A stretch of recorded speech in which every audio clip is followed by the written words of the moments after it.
As soon as The World of Love was released, its ratings shot up on Douban, and many viewers started calling it one of the best Korean films of the past decade. There is no melodramatic tragedy here, no exploitative shock value, and no scenes designed only to grab attention. Instead, the film quietly and carefully enters the inner world of a survivor of sexual violence. That is why so many people say the movie stays with them for days after it ends. The story begins with a local crisis. A convicted sex offender is about to be released from prison and returned to the community. At school, the students organize a petition demanding that he be kept away from the neighborhood. Almost everyone signs it. The only person who refuses is Lee Ju-in. Ju-in does not object to protecting people. What bothers her is the wording. A few sentences in the petition describe victims of sexual violence as if their entire lives are destroyed forever. To Ju-in, those words feel arrogant and cruel. She hates the way other people assume they can define a survivor's whole future from the outside. So she tells Jang Soo-ho, the classmate who started the petition, to remove those sentences. If he refuses, she will not sign. Soo-ho panics. If he changes the wording now, everyone has to sign again, and all the work he has done over the past few days will be wasted. Besides, Soo-ho honestly believes the sentences are correct. He found them in research materials, and he thinks emphasizing the seriousness of the crime will make people take the issue more seriously. So Soo-ho accuses Ju-in of not understanding how serious sexual assault is. Ju-in snaps back. She says Soo-ho is only doing this to make himself look good in front of Nori, his little sister. She also tells him not to act like reading a few articles makes him an expert. The argument gets louder and uglier. Even when the teacher comes in, the two students cannot stop. Then, in a moment of anger, Ju-in says something that freezes the entire classroom. She blurts out that she knows exactly what she is talking about because she experienced something like that herself. For 1 second, the room goes silent.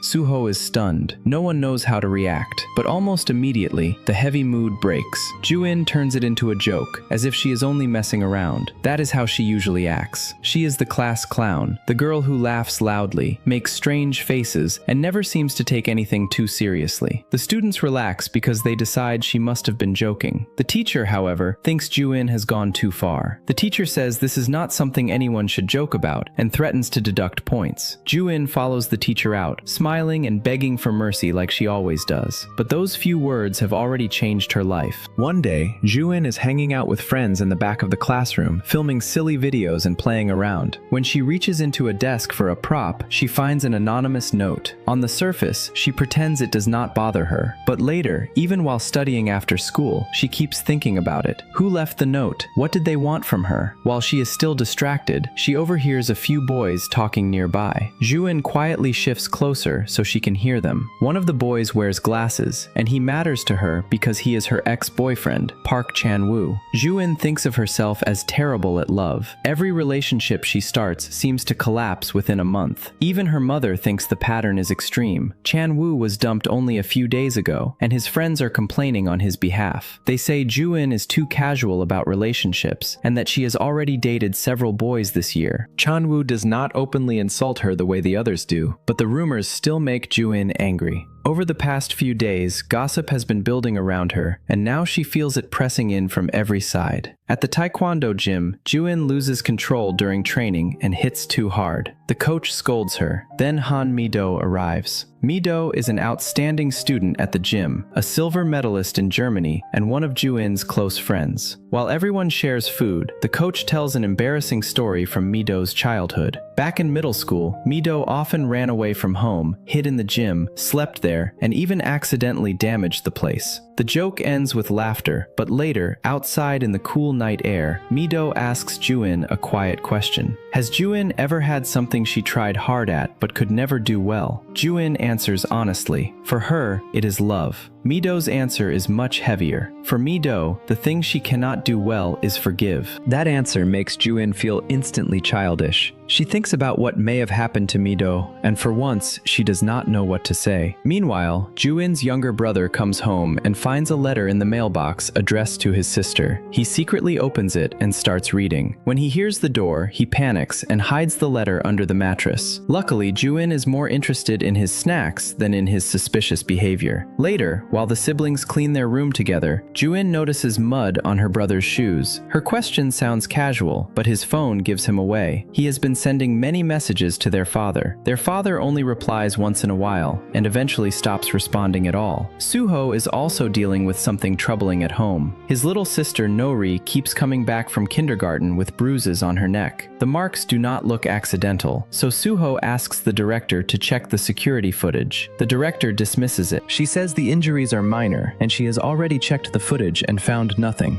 During class, the kindergarten teacher notices that Nori seems isolated from the other children. The director signals the teacher to look after her. While helping the child, the teacher learns that Nori still asks her older brother to wipe her after using the bathroom.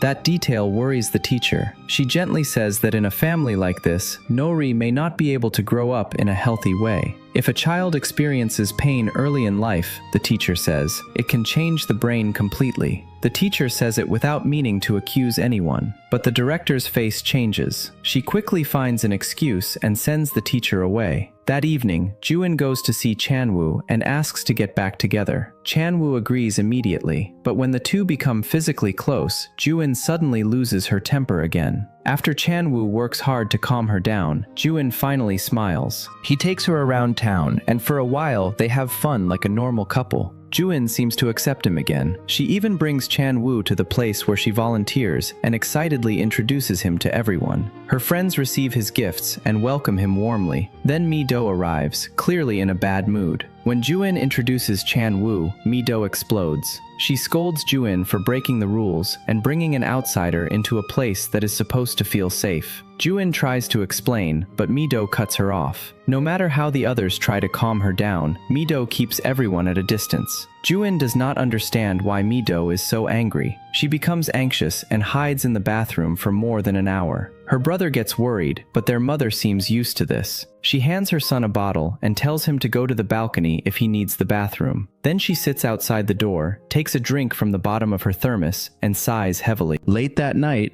Ga-eun still cannot sleep. She calls her father. The moment the call connects, he hangs up. She tries again and again, but the call never goes through. The next day, Suho comes to Ga-eun again with the petition. This time, he brings a bottle of apple juice, hoping to flatter her into signing. But without realizing it, he chooses the worst possible gift. Ga-eun hates apples. Just seeing one makes her uncomfortable. Suho does not notice her expression. He keeps trying to persuade her and even lies, saying that he has already changed the wording. That finally sets off all the anger Ga-eun has been holding in. What Ga-eun means to ask is simple and painful. If something like that happened to Suho's little sister, would he still say her life was ruined forever? Would he really decide that her future was already over? But Nori is the center of Suho's world. He started the petition because he does not want his sister living near a dangerous offender. When Ga-eun keeps refusing to sign and then brings Nori into the argument, Suho imagines the worst possible implication. His anger bursts out. Ga-eun's taekwondo training is not just for show. The fight turns physical, and Suho ends up bruised and battered. The teachers and parents all want to keep the incident quiet. No one wants it to become a bigger scandal. Suho is also willing to drop the matter, but only on one condition. Ga-eun has to sign the petition. From the adult's point of view, this is a good deal. If she signs, she can avoid a serious punishment. The teachers urge her to do it, and her mother apologizes to Suho on her behalf. It looks like the problem is about to be solved. Then Ga-eun says she will sign only if Suho admits that the sentence in the petition was completely wrong. Her sudden honesty leaves the room in awkward silence. No one knows what to say, especially Suho. On the way home, Ga-eun and her mother sit in silence. This is the first time Ga-eun has spoken openly in front of others about what happened when she was younger.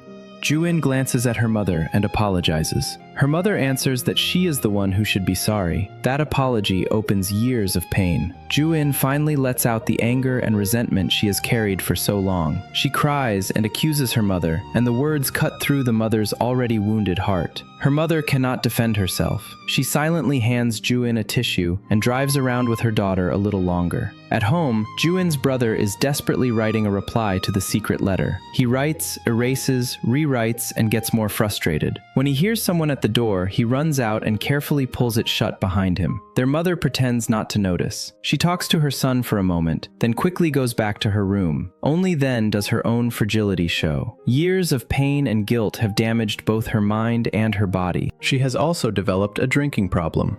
Looking at the invitation her son gave her and remembering everything that happened that day, she thinks for a long time. Then she pours out the alcohol in her thermos. The next day, Ga-eun's mother goes to the countryside to confront her husband. She asks if he plans to keep hiding after 3 years of running away. Here, the truth finally surfaces. When Ga-eun was little, her own uncle abused her. Ga-eun told her parents, but they did not believe her at first, so the nightmare continued for a long time. When the truth finally came out, Ga-eun's mother blamed her husband. Her husband could not face either his wife or his daughter. The mother and children moved away, and he went off to live alone. At school, Ga-eun is playing around with the boys in gym class like usual. Suddenly, one of her friends loses her temper. Ga-eun is confused at first, but later she finds out her friends have learned about her childhood. They are worried that rough joking with boys might bring back bad memories for her. Their concern is not malicious, but it changes everything. Their relationship with Ga-eun no longer feels natural. They start treating her carefully, even avoiding her a little. Watching her friends walk away, Ga-eun feels lonely. Then she finds another anonymous note. The distance from her friends hurts, so Ga-eun runs to the taekwondo gym to let out her frustration. Chan-woo happens to arrive, and the two quickly become intimate. But at the critical moment, Ga-eun pushes him away again. She apologizes over and over, but Chan-woo leaves without looking back. He simply does not know how to be with her anymore. Ga-eun's friends also talk privately about how difficult things have become. Ever since they learned what happened, being around Ga-eun feels emotionally heavy. One person wonders whether she lied to avoid punishment. Another says Ga-eun may look normal, but maybe she still has trauma responses she does not understand, like bragging too much, getting angry too easily, or being too casual with sex and romance. For the first time, Ga-eun is the one being dumped, and she does not know what to do. Then she remembers how she shouted at her mother the night before. Wanting to apologize, she buys flowers and goes to the kindergarten where her mother works. There, she happens to meet Nori, who is hiding under a table and refusing to come out. The teacher needs to go buy medicine, so she asks Ga-eun to watch the child for a while. At the same time, Mi-do's legal case begins. Mi-do, like Ga-eun, was harmed when she was young. Even more terrifying, the person who hurt her was her father, and he is still free. In court, Mi-do describes what happened, but the opposing lawyer questions her in a way that almost feels like another attack. If she really experienced something so painful, the lawyer asks, how could she win a silver medal in competition? Why did she still ask her father for money? There is another chilling detail in the questioning. Mi-do's mother appears to stand with her husband. Mi-do has been trying to hold herself together, but this nearly breaks her. When she returns to work, she is clearly distracted. Ga-eun comes to see her and asks why Mi-do did not tell her about the trial. In the way they worry about each other, the distance created by their earlier fight slowly begins to close. Meanwhile, Soo-ho is furious because his petition has failed.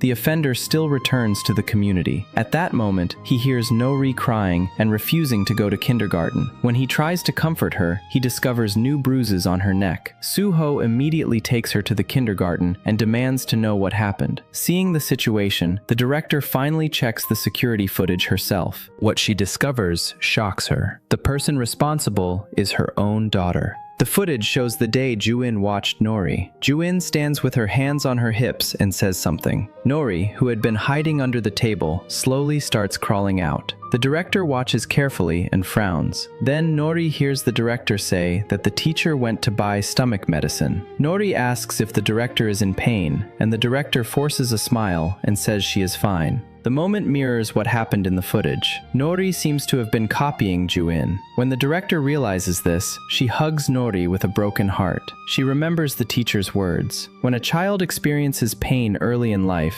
the brain can be completely changed. Now she cannot imagine how much pain her daughter has carried for years. She is even more devastated because Nori seemed normal on the surface, yet still had wounds she could not resolve.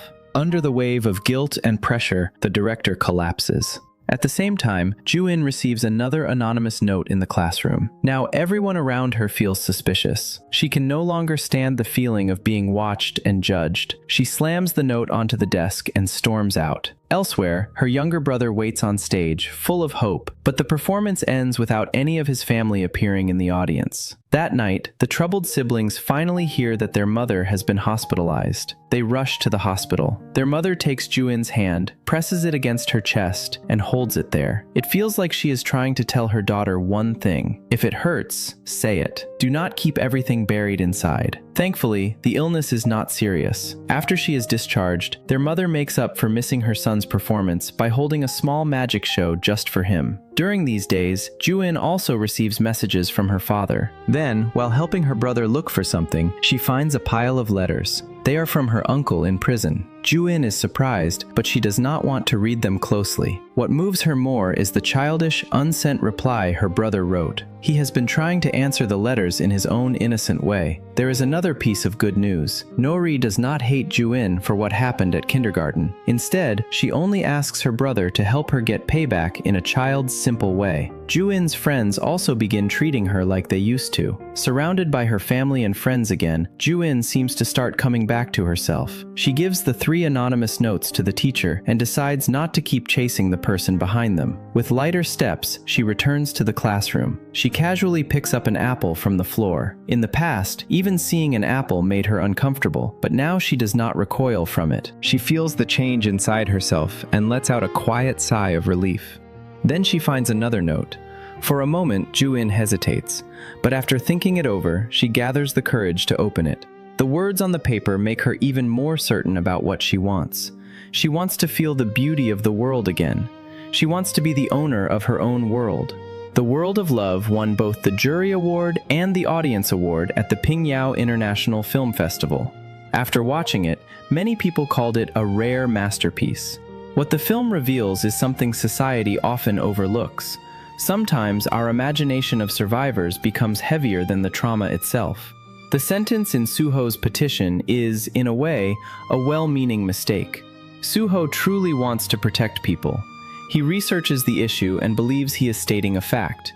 He thinks that by emphasizing how serious the harm is, society will finally take the issue seriously.